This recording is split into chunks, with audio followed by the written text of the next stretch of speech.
School के 6 बच्चे जब अपने स्कूल से भागे सीधा एक ऐसे आइलैंड पर पहुंचे जिस जगह वो पूरे 15 महीनों तक फंसे रहे। और देखने वाली बात यह है कि आखिरकार ये लोग जिंदा मिले या मरे हुए।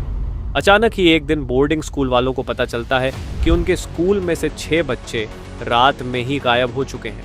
पहले तो ऐसा लगा कि ज़्यादा स्ट्रिक्ट रूल होने के कारण बच्चे बोर्डिंग स्कूल से भागकर अपने अपने घर पहुंच चुके हैं, पर जब स्कूल वाले उन बच्चों के घर पर कॉल करते हैं तो पता चलता होता है कि बच्चे घर नहीं पहुंचे।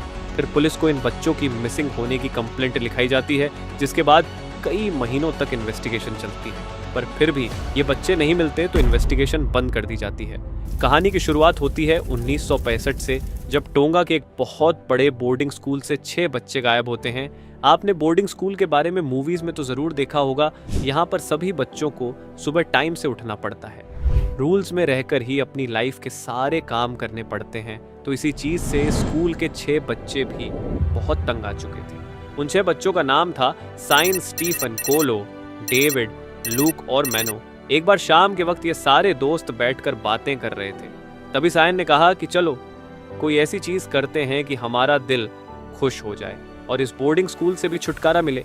साइन ने कहा कि क्यों ना कुछ नया एक्सप्लोर करते हैं और किसी आइलैंड पर घूम कर आते हैं। तो बाकी 6 लोगों का यह कहना था कि स्कूल से बाहर निकलने की परमिशन तो हमारे पास है नहीं, तो हम दूर आइलैंड पर कैसे घूम कर आएंगे।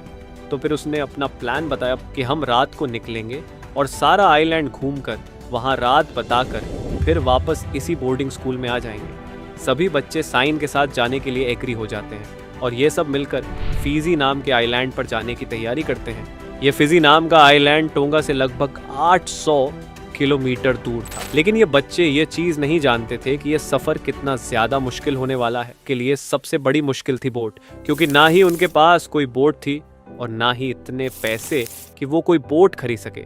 लेकिन उनके बोर्डिंग स्कूल से कुछ ही देरी पर मछुआरे अपनी बोट्स को खड़ा करते थे। फिर ये प्लान बनाते हैं कि क्यों ना ऐसा किया जाए कि मछुआरों की बोट चुरा लेते हैं, रात को घूम कर आएंगे और फिर सुबह आकर उन्हें यह बोट वापस लौटा देंगे।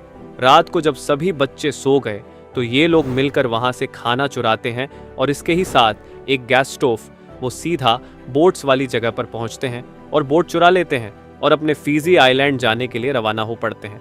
बड़ी प्रॉब्लम ये थी कि ना ही उनके पास कोई मैप था और ना ही कोई कंपास। इन चीज़ों के बिना समुंदर में सही रास्ते पर जाना ना के बराबर ही है। इसी के बाद सभी बच्चों को नींद आने लगी और एक एक करके ये सभी सो गए। आगे बढ़ने से पहले आपकी नॉलेज के लिए बता दूं कि रात के वक्त पर समंदर बिल्कुल भी शांत नहीं होता। बड़ी बड़ी लहरें ऊपर हवा में उड़ती हुई दिखाई देती हैं। बहुत बड़ी बड़ी लहरें आकर उनकी बोट से टकराई तो सभी बच्चों की आंख खुल गई। फिर बच्चे ट्राई करते हैं कि किसी ना किसी तरह वो इस बोट को हैंडल कर सके और सही जगह पहुंचे, लेकिन लहरों की वजह से उन्हें बिल्कुल भी पता नहीं चल रहा था कि उनकी बोट किस साइड जा रही है। कुछ टाइम बाद जब समुंदर की लहरें शांत हुई तो उन्हें सामने एक बहुत बड़ा आइलैंड दिखाई दिया, जिसे देखकर ये सारे दोस्त एक बार तो खुश हो गए थे। अब वो अपनी बोट को उस आइलैंड पर लेकर जाना चाहते थे, लेकिन उसमें भी दिक्कत ये थी कि रात के वक्त आई बड़ी बड़ी लहरों के कारण उनकी बोट बहुत ज्यादा डैमेज हो चुकी थी। उनका बोट के ऊपर से कंट्रोल बिल्कुल ही खत्म हो चुका था। इस कारण सभी दोस्तों ने अपने हाथ बाहर निकालकर पानी में बोट के बाहर चप्पू की तरह चलाने शुरू कर दिया और उस आइलैंड तक पहुंचने के लिए मशक्कत करने लगे, जिसके कारण वो बोट सीधी उस आइलैंड तक जा पहुंची। लेकिन अभी भी ये सारे लोग उस आइलैंड के नीचे ही थे और सामने चढ़ने के लिए बहुत मुश्किल आ रही थी, क्योंकि सामने बहुत बड़े बड़े पहाड़ थे। जिसके बाद ये सारे लड़के थक जाते हैं और नीचे बनी छोटी छोटी केव्स में रेस्ट करने के अलावा उनके पास और कोई चारा नहीं बचा था। कुछ देर ट्राई करने के बाद ये लड़के उस आइलैंड की दूसरी साइड पर पहुंच जाते हैं और वो जिस आइलैंड पर थे वो फिजी आइलैंड नहीं था, वो अटा आइलैंड था, जो फिजी आइलैंड से लगभग 789 किलोमीटर दूर था। अभी तक सभी लड़कों को सब नॉर्मल ही लग रहा था। उन्हें ऐसा था कि अगर कोई बोट इस आइलैंड के आसपास से गुजरी तो वो उनसे हेल्प मांगेंगे और उनके साथ बैठकर फिर से बोर्डिंग स्कूल वापस पहुंच जाएंगे। लेकिन इन लड़कों की बुरी किस्मत, ये बहुत सुनसान आइलैंड होने के कारण यहाँ से कोई भी बोट का रास्ता नहीं था। बोट का इंतजार करते करते अगली रात हो चुकी थी और लड़के अभी भूख और प्यास से मर रहे थे। देखिए, वैसे तो फूड के बिना इंसान 4 से 5 दिन तक जिंदा रह सकता है, लेकिन पानी के बिना सिर्फ 3 दिन में ही नॉर्मल बॉडी की मौत हो जाती है।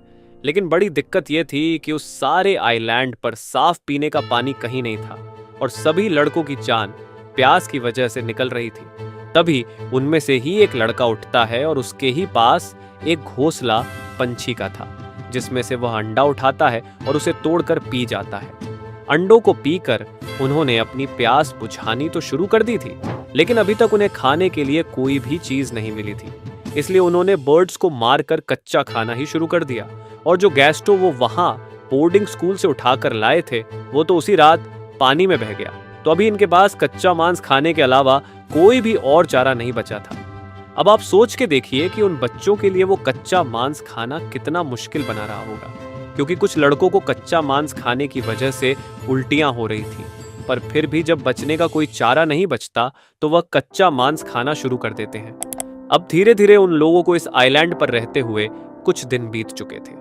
वो लोग ऐसे ही पक्षियों को खाकर अंडों को पीकर अपना गुजारा कर रहे थे, इसी उम्मीद में कि किसी ना किसी दिन कोई ना कोई जहाज इस आइलैंड के आसपास से गुजरेगा और फिर से वह अपने घर वापस लौट जाएंगे। लेकिन यह उनका थॉट सिर्फ थॉट बनकर ही रह गया, क्योंकि वहां से अभी तक कोई भी नहीं गुजरा और वो एक तरह से इस आइलैंड पर ट्रैप हो चुके थे। देखते देखते बहुत सारे महीने इन लड़कों को वहां रहते हुए हो गए थे, पर बुरी किस्मत से अभी तक एक भी बोट और जहाज वहां से नहीं गुजरा था। अभी तक सारे बच्चे यह चीज मान चुके थे कि वो घर कभी भी वापस नहीं लौट सकते। अभी उन्हें अपनी आखिरी जिंदगी यहीं बितानी पड़ेगी। और दूसरी साइड टोंगा में उनके पेरेंट्स भी ये चीज मान चुके थे कि हमारे बच्चे कभी भी वापस लौट कर नहीं आ सकते। और दूसरी साइड टोंगा पुलिस ने भी अपनी इन्वेस्टिगेशन बंद कर दी थी और ये सारे लड़के उस आइलैंड पर जिंदा रहने के लिए सरवाइव कर रहे थे। फिर एक दिन स्टीफन और लूक मिलकर पंछी पकड़ रहे थे, तो लूक तो 2 पंखी पा पकड़ लेता है, पर स्टीफन के हाथ अभी तक कुछ भी नहीं लगा था। तो लूक स्टीफन को बोलता है कि चलो वापस चलते हैं, लेकिन स्टीफन की नजर पड़ती है एक बहुत बड़े पंछी पर और उसे पकड़ते पकड़ते स्टीफन उस आइलैंड से नीचे गिर गया। लकीली उसकी जान तो बच गई, लेकिन उसकी एक टांग टूट गई। बाद में सभी लोग मिलकर स्टीफन को उठाकर ऊपर तो ले आते हैं, लेकिन स्टीफन का इलाज करने के लिए ना ही उनके पास कोई मेडिसिन थी और ना ही कोई ऐसी चीज जिसके साथ वो उसका दर्द कम कर सके। स्टीफन, जिसकी गिरने की वजह से टांग टूटी थी और वो तड़प रहा था अपनी दर्द में, और दर्द में ही स्टीफन बहुत दिनों तक चिल्लाता रहा और तड़पता रहा। बाद में उनमें से ही एक लड़का दिमाग लगाता है और लकड़ियों और पत्तों की मदद से उसकी टांग को बांध देता है, जिसके बाद कई दिन बीतते हैं और स्टीफन की टांग ठीक हो जाती है। फिर कई और दिन बीतते हैं और इन बच्चों को आग जलानी आ जाती है, जो उनके लिए बहुत ज्यादा बढ़िया चीज थी। जब कई महीनों से वह कच्चा मांस खा रहे थे, अब से उन्होंने मांस को पकाकर खाना शुरू कर दिया था। आग के साथ उनकी एक और बहुत बड़ी हेल्प हुई। इससे पहले एक बच्चे को पहाड़ी के ऊपर बैठना पड़ता था कि कोई जहाज वहां से गुजर ना जाए, पर अब आग जलती रहती थी, जिसके कारण दूर से भी बड़ी आ रही बोट उन्हें देख सकती थी। ऐसे ही ये सारी चीजें चलती रही। कैसे उनके 15 महीने इस आइलैंड पर बीत गए उन्हें भी खुद पता नहीं चला। इन 15 महीनों में एक भी जहाज वहां से नहीं गुजरा था और इतने टाइम में उन्होंने वहां पर बहुत ज्यादा डेवलपमेंट कर ली थी, जिसमें पत्तों और लकड़ियों के साथ उन्होंने झोपड़ी बना ली थी और पेड़ों की मदद से वो पानी जमा करने में भी एक्सपर्ट हो चुके थे। अभी तक उन्होंने मुर्गियों को भी ढूंढ लिया था और इसी के साथ उन्हें कुछ चाकू भी मिले थे। वैसे तो अब ये पूरा आइलैंड उनके मुताबिक पूरा जीने के लिए बन चुका था, लेकिन फिर भी लड़कों के मन में अभी इच्छा थी अपने घर वापस लौटने की। फाइनली एक दिन स्टीफन को दूर एक बोट नजर आती है।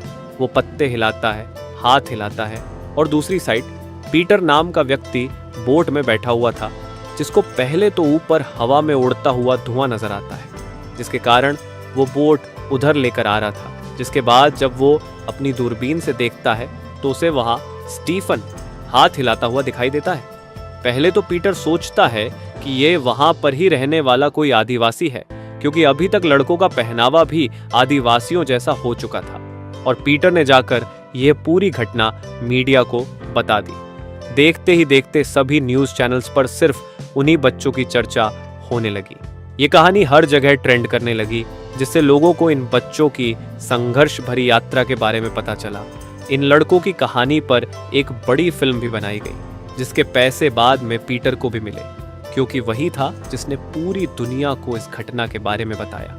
अब मेरा आपसे सवाल है, अगर आप उन लड़कों की जगह होते और 15 महीने तक उस आइलैंड पर फंसे होते, तो आप कैसे वापस आते या कैसे जिंदा रहते? कमेंट में ज़रूर बताएं।